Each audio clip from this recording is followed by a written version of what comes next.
들으시는 모든 분들이 재앙은 소멸하고 소원은 성취해서 부처님 전에 복 많이 지으시기를 바라옵니다. 오늘은 그 재앙을 축복으로 만드는 금강경 해설, 오늘은 대승정종분 제3 시간이 됩니다. 이 제목의 말씀을 계속 강조하는 것은 본문의 내용 못지않게 굉장히 중요하다고 생각이 되기 때문에 오늘도 또 이 제목, 재앙을 축복으로 만드는 금강경 해설의 뜻을 다시 한번 설명해 보도록 하겠습니다.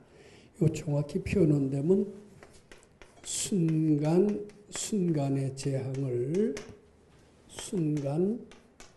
순간의 축복으로 전환시키는 이런 게 금강경이다. 이렇게 해석을 하고자 합니다. 제가 이제 처음에는 생활 속의 금강경이라는 제목으로 한 2년여를 했던 것 같고요. 그냥 평범한 생활보다도 건강한 사회인이 되는 게 더 필요할 것 같아서 그 다음에는 건강한 사회인이 되는 그런 금강경 해설을 했던 것 같습니다. 근데 이제 그래 갖고서는 부처님이 우리하고 친해지지가 않을 것 같아요. 우리 부처님이 우리한테 더 친해지는 그런 제목이 있다면 무엇일까? 그것을 생각하게 됐습니다. 아무리 우리가 생활을 윤택하게 하고 현실보다도 생활의 행복을 느끼는 것도 중요하지만 부처님과 멀어지는 순간 언제 재앙이 닥칠지 모릅니다. 우리한테 필요한 것은 행복한 생활, 건강한 사회인도 중요하지만 순간순간의 재앙을 다 축복으로 바꿔서 항상 극락세계에 살고 항상 부처님께 함께 사는 이런 삶이 매우 필요하다고 생각을 했고 또 금강경은 그런 것을 할 수 있는 가르침이라는 뜻에서 제가 어떻게 보면 이게 가장 결론적으로 순간순간의 재앙을 순간순간의 축복으로 다 바꿀 수가 있는 겁니다. 즉 부처님과 늘 함께하는 그러한 금강경 해설 이런 제목이 우리한테 마음에 와 닿기도 하고 또 필요하기도 하다. 그래서 이런 제목을 잡아봤던 겁니다. 근데 제가 1분, 2분을 말씀드리고 3분을 말씀드렸습니다만 1분, 2분, 3분, 4분에 거의 공통적인 금강경만의 특징이 있습니다. 이제 금강경은 부처님께서 가장 밝으실 때 설하시는 그런 가르침이라는 것을 제가 몇 번 말씀드렸습니다만은 가장 밝으셨을 때 설했던 가르침이기 때문에 금강경 한 글자 한 문장에 금강경 전체의 뜻이 다 담겨 있는 것 같아요. 즉 금강경은 군소리는 하나도 없는 것 같습니다. 이것이 금강경의 특징이다. 이렇게 일단 이해하셔야 됩니다.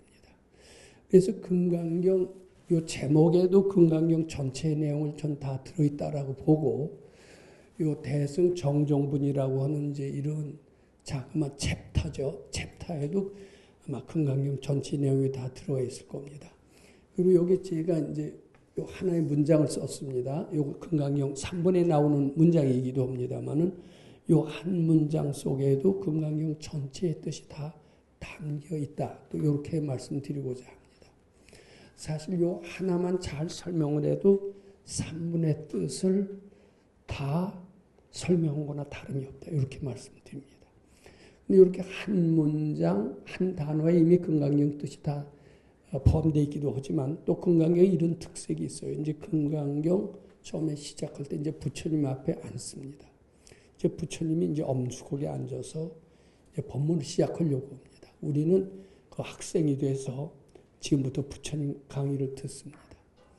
근데 이게 듣는 사람이 어떤 이제 그 마음을 가지느냐에 따라서 설하는 사람도 이제 그 법문의 내용이 상당히 달라지게 마련인데 이제 요것을 수기설법이라고 한다는 것을 다 배웠습니다. 그런데 금강경은 가장 부처님이 밝으실 때 설하신 경이기 때문에 수기설법이 아닙니다.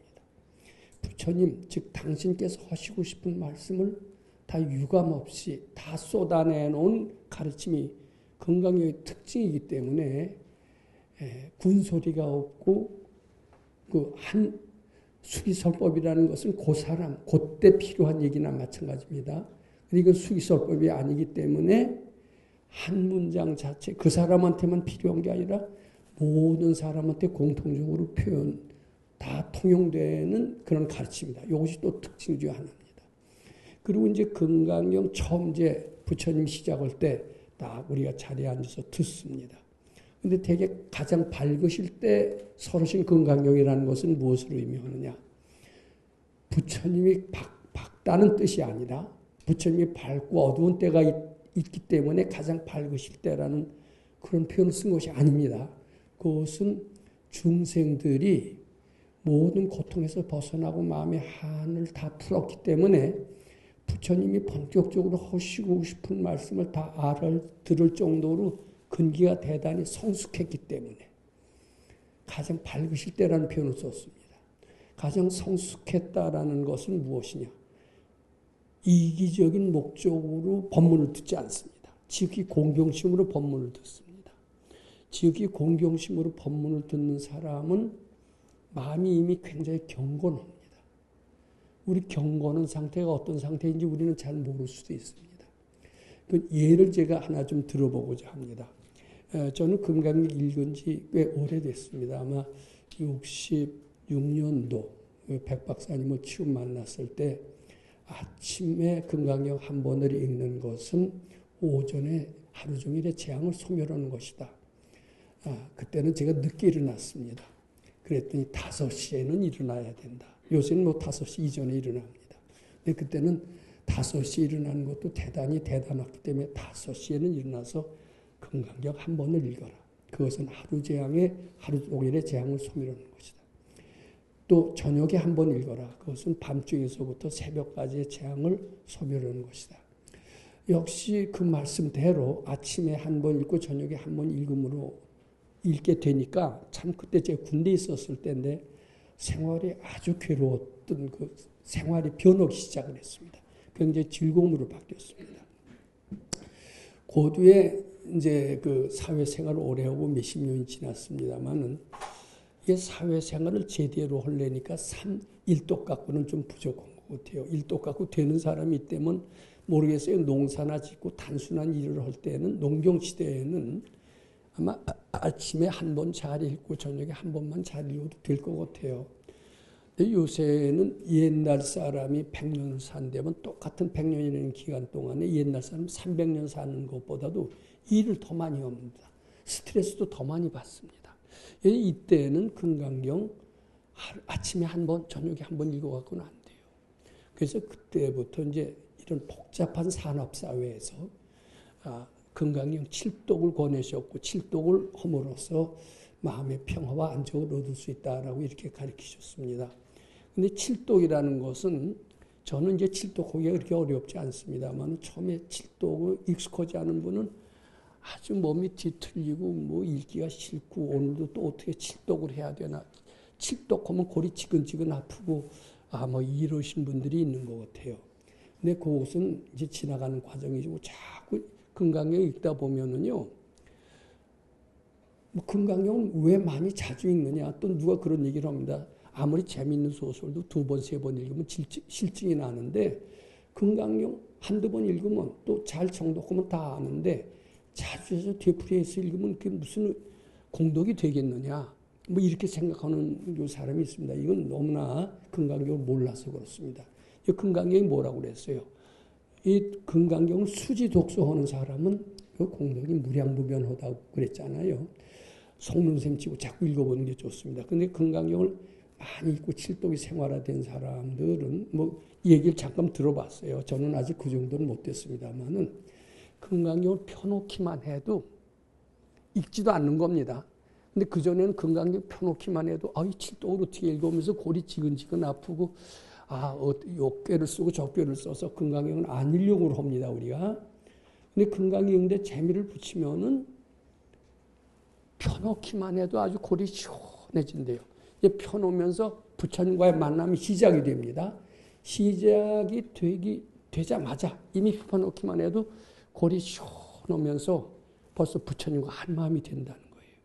그러면서 제 1분만 읽어도 부처님께서는 1번에 무슨 말씀을 하시려고 하시는구나. 2번에는 무슨 말씀을 하시려고 하는구나. 이것이 펴놓기만 해도 부처님과 한 마음이 되면서 저절로 느껴진대요. 이 금강경 수지독성은 그야말로 극락세계에 들어가는 그런 아주 법의 문이다. 이렇게 느끼는 분이 있나 봐요. 근데 지금 처음엔 안 느껴지시죠? 아마 모르겠어요. 여기도 그런 느끼시는 분이 있는지 모르겠습니다만은 아마 자꾸 읽으면은 금강경 자체는 굉장히 축복이고 참 극락세계에 들어가는 것 같고 모든 재앙을 소멸하면서 부처님과의 만남의 시간을 갖게 된다고 그럽니다. 아마 많이 읽으시면 전 분명히 그렇게 되리라고 생각합니다. 그래서 이제 금강경 지금 시작하는 겁니다. 시작하고 제보살, 마하살이 이렇게 딱 시작하면서 마음이 벌써 아주 조용해지고 경건해지고 공경심이 충만해지면서 부처님이 무슨 말씀을 하시려고 하는구나. 이제 이게 금방 알아진대요. 이제 금강경 서로시잖아요. 근데 금강경에서 아주 문외한이 뭐냐? 금강경 아무리 친절하게 잘 설명하셔도 자기 선입견에 가려서 못 알아듣습니다. 우리가 학교에서 여러 가지 강의를 듣습니다. 특히 이제 대학으로 갈수록 또는 대학원으로 갈수록 어려운 강의를 합니다. 근데 어려운 강의는 질문을 해서 선생님이 아무리 설명을 잘해도 못 알아들어요. 왜 대개 알아듣는 사람은 상당히 예습을 했거나 그쪽에 익숙했던 사람이 대개 강의로만 알아듣지 못 알아듣는 사람은 아무리 설명을 잘해도 못 알아듣고 질문을 해서 아무리 대답을 잘해도 못 알아듣거든요. 그래서 사실 한 귀로 듣고 한 귀로 흘리는 거나 똑같습니다. 이 금강경도요. 그렇게 선견이 꽉 차 있는 사람은 금강경 많이 읽어도 실감을 잘 못 느끼고 부처님이 아무리 친절하게 얘기해도 잘 모릅니다. 근데 준비가 많이 되신 분들은 되게 한마디만 해도 척 알아들어요. 또 공경심이 많은 사람들은 그죠? 그렇게 자세히 설명을 안 해도 금방 알아듣고 이렇게 되는 것 같습니다. 네. 자, 근데 이제 3분에 어떻게 시작이 되느냐 하면 제보살, 마하살이, 응여시, 항복기, 시민이 이런 표현이 나옵니다. 그러니까 요 질문, 요 말씀은 무엇으로부터 비롯됐는지 우리가 생각해야 됩니다. 2분에 뭐라고 물었느냐 하면 수보리 존자가 부처님께 물었어요. 밝아지려고 한다면, 안오따라 삼약삼벌이 마음을 내려면은 어떻게 머무르며, 이 어떻게 머무른다는 것은 어떻게 수도를 하며, 어떻게 수도를 해서 오나 항복기심이니까 깨달음을 얻겠습니까? 이런 질문을 한 겁니다. 수도를 해야 깨달음을 얻지 수도 안 하고 깨달음을 얻을 수가 없다라고 보는 게 너무나 상식적인 질문입니다. 그래서 수보리 존자는 부처님께 어떻게 수도를 하며 그게 은하주며 운하항복기심이니까 어떻게 수도를 해야 큰 깨달음을 얻겠습니까? 이제 이렇게 질문을 하는 겁니다. 그랬더니 이제 여기 3분에 그 대답을 하신 거예요. 제보살, 마하살은 여시, 항복기심이니 이렇게 대답을 하셨어요. 근데 요거 잘 보세요. 2분에 뭐라고 그랬냐 하면은 선남자, 선여인이 이제 보통 사람입니다. 보통 사람들이 수도 밝아지고자 한다면 안옥따라 삼약삼보리심인데는 어떻게 수도해야 깨달음을 얻겠습니까? 이렇게 질문했는데 3분에 뭐라고 그랬냐면 선남자, 선여인이라고 그러지 않고 제보살, 마하살은 응여시, 항복기심이니 즉 이것은 보통 사람들은 밝아지기 어렵다. 제보살, 마하살이라고 해야만이 밝아질 수가 있다. 이런 뜻이 포함되어 있습니다. 그럼 보살과 보통 선남자, 선여인은 어떤 차이가 있느냐? 우선 요거부터 알아야 됩니다. 즉 보통 선남자, 선여인은 절에 오는 사람, 부처님을 향하는 사람은 다 선남자, 선여입니다. 근데 이분들은 보살하고는 틀려요. 마하살하고도 더더욱 틀립니다. 그럼 보살, 마하살은 어떤 분이냐면은 이 금강경 다 읽으셨으니까 아시죠? 대승의 마음을 낸 사람이나 최상승의 마음을 낸 사람만이 보살이라고 합니다. 그런데 선남자 선녀인 중에서도 다 대승의 마음을 내거나 최상승의 마음을 내질 않습니다. 양락소법자라는 것도 있어요. 양락소법자의 마음을 낸 사람이 꽤 있습니다. 소승인도 꽤 있습니다. 그런데 이 금강경은 대승자나 최상승자를 위해서 설한경이라는 게 이제 15번인가 나오죠. 그래서 이것은 요 구절만 딱 들어도 금강경 전체의 뜻이 다 들어오는 겁니다. 이것은 선남자, 선녀인, 보통 사람들 누구나 다 해당되는 것이 아니다. 부처님께 절대 공경심을 낸 사람, 무슨 일을 하더라도 자기 이익으로 해서 하는 게 아니라 부처님 시봉하기 위해서 마음을 낸 사람. 그런 사람이 대승자여 최상승자인데 그 사람들을 위한 경이다. 이 뜻이 포함되어 있습니다. 그리고 항상 고도에는 선남자, 선녀이라는 표현이 좀 적고요. 보살이라는 표현으로 계속 나옵니다. 이제 금강경 32분에도 제일 최종분에도 뭐라 그러냐면 발보살심자 지어차경에 보살의 마음을 낸 사람은 이제 이런 표현이 나오듯이 이 금강경은 보살을 위한 가르침이다. 이것을 꼭 아셔야 되고 또 이제 달리 말해서 자기 이익으로 해서 살지 말고 부처님 시봉 위해서 사는 사람만이 결국은 밝아질 수가 있다.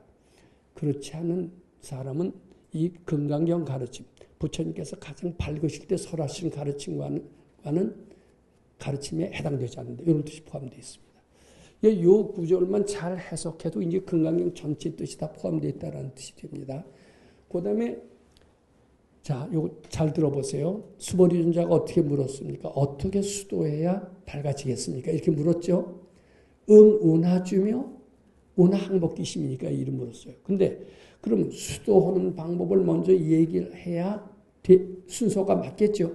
근데 부처님께서는 뭐부터 말씀하셨어요? 깨치는 것부터 말씀하셨어요. 깨치고 나서 수도해라 이 뜻이에요. 근데 우리는 제대로 수도해야 깨치는 걸로 아는데 운하주며 운하항복기심. 깨치고 나서 수도해야 되는 걸로 아는, 수도하고 나서 깨치는 걸로 아는데 부처님께서는 뭐부터 얘기하셨어요? 깨치고 나서 수도해라. 말이 안 돼. 야, 우리 같으면 선생님 말이 안 되는데요. 근데 이제 금강경에는 그렇게 말 대답하면 안 됩니다.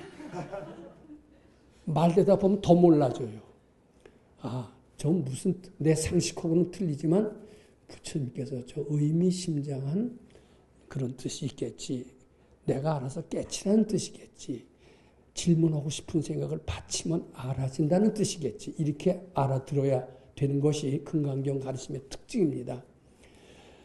그리고 이제 부처님 이제 이렇게 이제 또 질문합니다. 어떻게 수도해야 밝아지느냐? 저는 수도하는 그 비법, 방법을 묻고 싶은 건데 밝아지고 나면 수도할 필요도 없는데 왜 밝아지는 것을 깨치는 것을 먼저 얘기하십니까?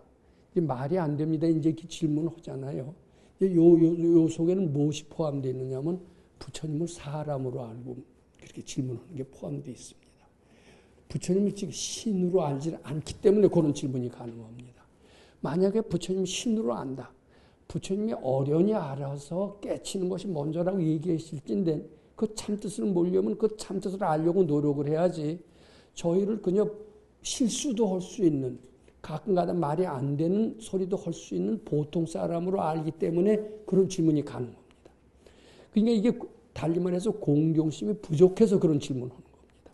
근데 공경심이 충만하고 저분이 인간이 아니다. 본래 전지전능한 신인데 우리들을 구제하기 위해서 일부러 사람의 모습으로 되어왔다. 이렇게 느껴진다면 공경심이 꽉 찹니다. 근데 그렇게 되기도 하지만요. 이제 금강경을 처음에 지겨워서 읽기 싫은, 칠독을 어떻게 읽어? 이렇게 지겨운 마음이면 공경심이 안 나요. 근데 이제 금강경 펴놓기만 해도 머리가 쉬워질 때가 반드시 옵니다. 그렇게 되면요. 벌써 부처님을 사람으로 안 보게끔 돼 있습니다. 저분은 정말 하늘이 내신 분이다. 우리들의 구세주다. 우리하고 멀리 있는 분이 아니라 우리하고 굉장히 가까이 있는 분이다. 내 마음 속에 와서 살 수도 있을 정도로 굉장히 나하고 친근한 분이다. 왜냐하면 저희는 인간이 아니라 신이기 때문이다. 이렇게 느껴지게 됩니다. 근데 우리는 그렇게 느껴요? 못 느껴요? 못 느끼는 것을 왜 못 느끼느냐? 공경심이 부족해서 그렇다. 그건 맞습니다. 이 공경심이 충만하고 금강경만 펴놔도 머리가 시원해질 때가 되면은요, 저절로 저분은 인간 같지가 않아요. 어쩐지 인간하고는 틀린 엄숙하고도 또 아주 자비롭고도 우리와 참 아버지 같고 참 어머니 같고 이렇게 느껴집니다. 한마디만 해도 무슨 뜻인지 우리는 공감하게끔 상당히 부처님과 가까이 있다는 것을 느낍니다. 그런데 우리 그런 거 상상할 수가 없죠. 왜 상상 못해요? 금강경을 억지로 읽기 때문에 그래요. 근데 우리 언젠간 금강경을 즐겁게 읽게 되고 금강경만 펴놔도 머리가 시원할 때쯤 되면 아마 이 얘기가 굉장히 실감이 날 겁니다. 그리고 금강경에 정말 무량무변 공동이 있다는 것도 매우 실감하게 될 겁니다. 지치지 말고 꾸준히 한번 하는 것이 매우 필요하다 이렇게 말씀드립니다. 자, 그러면은 이 항복기심, 왜 항복기심을 먼저 얘기하셨을까? 왜 그래요? 질문하고 싶은 생각이 우린 듭니다. 저는 그런 질문을 많이 했던 것 같아요. 그러면 그걸 대답을 해주면 또 질문거리 또 생겨요? 안 생겨요? 모르는 마음으로 질문하면 대답하기도 어려워요. 그리고 또 대답을 해주면 이 원체 모르기 때문에 또 자꾸 궁리가 생기는 겁니다. 그러니까 밝은 이들은 자꾸 질문하는 사람 대답해주지 않아요. 욕을 먹어도 난 불친절한 선생이라고 인정을 받든 말든 그 말 대답해주면은 그 일을 밝게 해주는 게 아니라 점점 궁리를 많게 해서 재앙을 불러오게끔 만들기 때문에 그때는 옛날 그 선사들이 하는 대로 한 방망이 딱 때리고 주장자로 악하고 이런 게 바로 거기서 나왔다. 이 뜻을 우리가 아셔야 됩니다. 자, 그런데 이 항복기심의 뜻을 잘 우리가 이해하고 금강경을 들어가는 게 매우 필요하다고 생각합니다. 제가 지난주인가 이제 법문 시간에 탕자가 돌아오다라는 내용의 이야기를 말씀드린 적이 있습니다. 이 탕자가 돌아오다라는 그 내용의 얘기는 성경에도 비슷한 비유가 나옵니다. 탕자의 비유라는 말이 나오고, 이제 기독교 얘기는 그만하겠습니다. 그런데 저는 이 구절을 참 좋아하고, 우리 불자가 걸어가는 인생을 그 비유로서 아주 잘 풀어놓은 실감나는 법문이라고 저는 늘 생각해 왔습니다. 우리는 본래 부처님의 맏아들입니다. 부처님의 무한한 많은 재산을 상속받을 수 있는 외아들이기도 하다라고 얘기를 합니다. 어떻게 보면 우리는 그대로 부처님의 성품을 그대로 가지고 있는 그대로 전지전능한 위대한 존재였던 모양입니다. 근데 우리는 언젠가부터 자기 자신이 부처님과 똑같은 전지전능하다라는 위대한 존재라는 것을 망각해버리고 한량없이 고달픈 삶을 살면서 참 허덕허덕하는 인생을 살아왔다는 것이 이제 부처님의 가르침의 핵심입니다.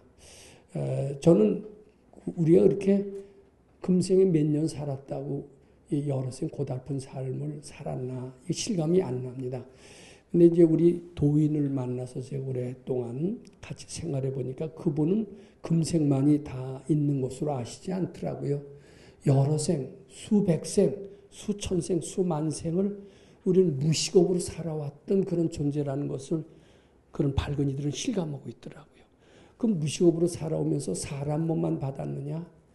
사람 몸을 받았을 땐 그래도 출세한 거죠. 대부분 출세 못한대요.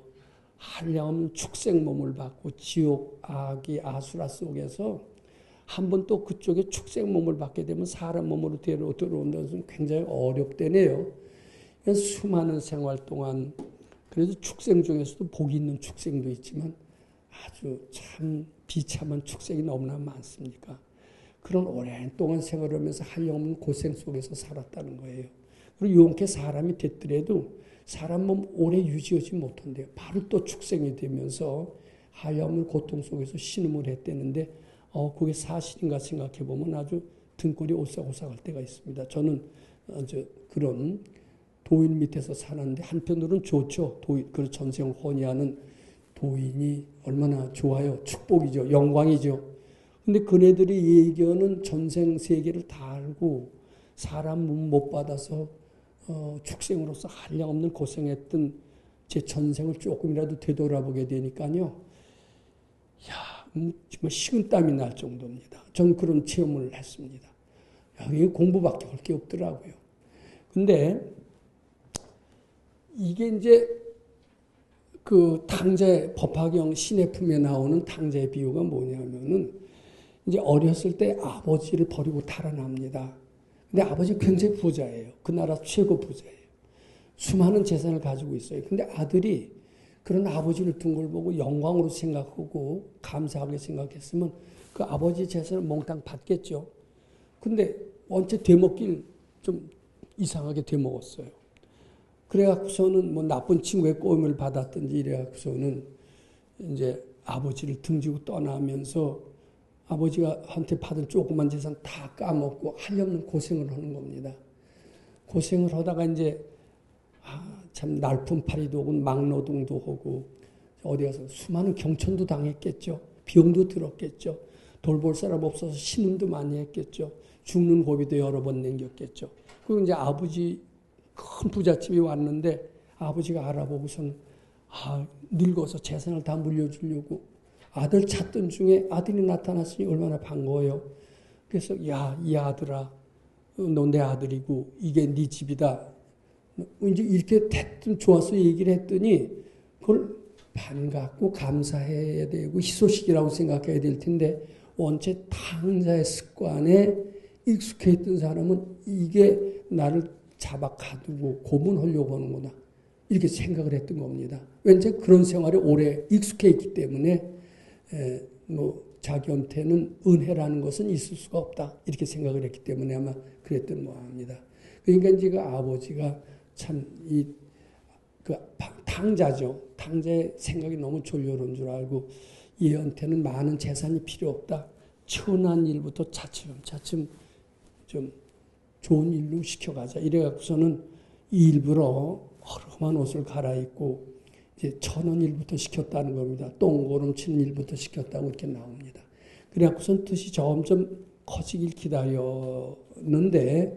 결국 뜻이 커지길 기다려도 정신을 못 차리는 거예요. 그래서 이제 나중에 한 몇십 년을 잘 키워서 뜻이 커질 때쯤 돼서 너는 내 아들이고 전 재산을 다 주겠다. 이제 그제서야 받았다는 겁니다. 이제 그래서 자기 아버지인 걸 확인을 했어요. 확인했지만 오랫동안 탕자의 습관이 몸에 밴 거예요. 아버지라고 이제 인정을 했고 아버지의 모든 재산은 다 나한테 온 것을 인정했지만은 탕자의 습관이 하도 몸에 뱄기 때문에 그 재산을 유지하지 못해요. 유지하려면 어떻게 돼요? 부자의 법칙을 배워야 돼요. 그러니까 이제 요거 항복기심을 제가 설명하느라고 말이 이렇게 길었습니다. 항복기심은 뭐냐면 자기가 탕자가 아니라 큰 부자의 막대한 재산을 다 상속할 수 있는 외아들이라고 깨닫는 게 항복기심입니다. 근데 깨닫긴 깨달았어도 원체 탕자의 습관이 몸에 뱄기 때문에 탕자의 습관을 덜어내는 행위를 고두에 후속 조치로 해야 됩니다. 자, 그러면은 항복기심은 탕자가 아니라 장자라고 깨닫는 거고, 그 다음에 어떻게 머무르면 어떻게 항복받겠습니까? 이렇게 질문했잖아요. 그랬더니 부처님께서는 뭐라고 그러냐면 항복기심이 먼저다. 네가 먼저 탕자가 아니라 막대한 자산을 상속받을 수 있는 장자로 알아라. 그걸 모르고 수도한다라는 것은 의미가 없다. 근데 이게 굉장히 절묘한 얘기더라고요. 이제 와서는 왜 항복기심을 먼저 말씀하셨느냐, 이걸 알아야 됩니다. 우리가 미운 오리 새끼라는 안델색의 동화집을 압니다. 그 미운 오리 새끼는 사실은 오리가 아니었습니다. 백조였습니다. 근데 오리 틈에 어떻게 오리를 자기 엄마로 알고 오리들을 자기 형제로 압니다. 그러면서 그 오리들한테서 모양이 다르다고 해서 한없는 경천을 당합니다. 근데 그러다가 백조가 가니까 참 모양이 아름다워서 나도 저기 어떻게 끼웠으면 좋겠나 이제 이렇게 생각을 했다는 얘기가 그 동화집에 나옵니다. 결국은 자기가 그 백조라는 것을 알게 되죠. 근데 그 전에는 너 백조다 그래도 못 알아들어요. 근데 백조인 것을 모르고 난 뒤 수도해도 그 고생은 면할 길이 없습니다. 그러면은 그 미운 오리 새끼의 그 미운 오리가 고통에서 벗어나려면 수도 아무리 해도 안 됩니다. 자기가 먼저 백조라는 것을 깨우치고 난 뒤에 수도를 해야 되는. 어떤 게 맞아요? 그러니까 항복기심이 먼저란 뜻이에요. 이 항복기심만 알아도 금강경의 전체의 뜻을 다 아는 것이다. 이렇게 이해하시는 것이 매우 필요하다. 이렇게 보셔야 됩니다. 그러니까 우리가 부처인 걸 본래 부처인 걸 알아야 됩니다. 본래 부처인 걸 알면서도 오랫동안 중생의 습관이 몸에 꽉 배 있어요. 아마 거기에 대한 이해는 이제 제가 틈틈이 들겠지만은, 우리가 당장 지금 한 달에 뭐 한 300만 원 수입이 있다고 칩시다. 400만 원 있다고 칩시다. 제 연금이 400만 원쯤 됩니다. 근데 당장 누구한테 와서, 야, 너 연봉 1억 줄 테니까 어디로 와라. 그럼 좀 굉장히 기분이 좋을 거예요. 좋다. 1억이면 간다. 근데 이제 누가 와서 그럽니다. 너 연봉 10억 줄 테니까 와라. 그러면은 좋아할 거예요? 안 좋아할 거예요? 나 안 간다. 그럴 거예요. 그게 바로 탕자의 습관이에요. 우리는 연봉 10억 받을 수 있는 존재가 아닙니다. 무량무변 모든 100억, 1000억도 우리는 연봉을 받을 수 있는 위대한 존재인데 10억에 껌뻑 죽어서야 되느냐. 왜 10억에 껌뻑 죽어요? 전. 그리고 안 가요. 그 탕자의 습관이 몸에 배서 그렇습니다. 탕자의 습관만 버린다면 무한한 재산은 다 자기한테 오는 것이다. 그러면은 우리들한테 먼저 돈 벌려고 가르쳐야 돼요. 탕자의 습관만 버리라고 가르치는 게 더 먼저예요. 탕자의 습관을 버리라는 게 먼저고, 그리고 네가 본래 장자라는 것을 아는 걸 일깨워주는 게 매우 중요하고, 그것이 항복기심의 뜻이다. 항복기심하고 난 뒤에는 천천히 수도해도 본래 그 모든 재산은 네 것이 된다. 이런 뜻이 포함되어 있어서 요거 하나만 잘 알아도 금강경 전체의 뜻을 깨치는 것이 된다. 이런 뜻이 됩니다. 자, 그래서 항복기심 연후에 주함을 행하라. 이런 뜻입니다. 자기가 먼저 미운 오리 새끼가 아니라 백조라는 것을 깨친 뒤에는 고된 수도라는 게 아주 재밌고 쉬워요. 그걸 깨치라는 뜻이고, 요거 하나만 알면 벌써 금강경 전체의 뜻, 부처님의 참마음의 뜻을 금방 이해할 수 있다. 이렇게 됩니다. 근데 요거 한 구절에 금강경 전체의 뜻이 다 있다라는 것을 우선 우리는 어렵지 않게 이해할 수가 있습니다. 그 뒤에 또 이런 구절이 나오잖아요. 요것을 요렇게도 못 알아들으니까 또 이제 설명을 하시는 거예요. 자, 소유 일체 중생 지류에 약난생, 약태생, 약습생, 약화생 이런 이제 표현이 나오죠. 자, 그것을 제가 설명을 간단히 해볼게요. 중생의 모든 종류에는 알로 까는 거 있죠. 그 다음에 태로 까는 사람, 가축 이런 거 다 태로 낳는 놈들입니다. 약습생, 물고기 같은 게 습생입니다. 약화생, 번데기 이런 것들 화생에 속합니다. 그걸 갖다가 악의 영인 무여열반, 이 무여열반의 뜻을 잘 생각해 봐야 됩니다. 무여열반은 부처님 세계, 절대 세계, 극락세계라는 뜻이 포함되어 있습니다. 또 부처님 마음이라는 뜻도 포함되어 있습니다. 그러니까 약낸생, 약태생, 약습생, 약화생은 이런 중생이라는 뜻도 포함되어 있죠. 그런데 우리는 물고기, 새 이런 것들을 실제로 중생으로 봅니다. 근데 부처님도 중생으로 볼까요? 부처님은 좀 틀려요, 우리하고 똑같게 생각했다가 아주 전혀 잘 모르는 사람이 되고 금강경을 이해할 수가 없습니다. 우리는 저기 새고 개고 고양이고 분명히 있는 것 같고 내가 기르는 가축이고 이렇게 생각하고 귀엽고 사랑스럽다고 보지만은 부처님은 전혀 틀리게 봅니다. 부처님 인간이 아니에요. 우리가 생각하는 그런 인간이 아닙니다. 부처님은 조물주입니다. 창조주입니다. 그러니까 그인 한 생각이면 그대로 현실을 만들어요. 그러니까 이 물고기가 부처님이 한마디면 그냥 무에서 유를 만드는 분이 부처님입니다. 한 생각하면 바로 현실로 되는 게 바로 부처님입니다. 근데 부처님만 그러냐면 우리는 안 그러냐면 우리도 그래요. 우리는 한 생각이 바로 현실을 만듭니다. 그 잘 봤더니 우리가 배반하는 마음을 많이 내다보면은 새나 닭이 되더라 이거예요. 남의 의지하는 마음을 많이 내면은 개나 소나 뭐 사람이 되더라 이거예요. 부처님은 우리는 모르죠. 근데 부처님은 다 알아요. 그래서 양난생 약태생을 알로 까는 거 태로 낳는 거 이렇게 해석을 하지 않고 그 마음으로 봅니다. 배반하는 마음, 배은망덕하는 마음, 의지하는 마음으로 봐요. 왜냐하면 그 마음이 바로 현실을 만드는 것을 너무나 잘 알기 때문입니다. 또 그 마음은 바로 분별심과 똑같다고 봅니다. 요걸 잘 보세요. 양난생. 양난생은 배은망덕하는 마음이라고 그랬죠. 마음. 요건 또 중생이란 뜻도 되죠.